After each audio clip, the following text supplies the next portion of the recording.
Dankie Gerard, ek verstaan ons dilemma en dit is dat hierdie is na alle waarskynlikheid seker die moeilikste onderwerp of tema wat ons nog ooit gekies het.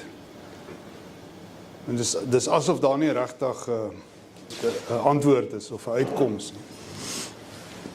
En tog het dit 'n enorme impak op ons morele dilemma in Suid-Afrika, as gevolg van, dink nou maar net korrupsie. Ek sien in die Global Index on Corruption, daai verslag wat elke jaar uitkom van 95 af.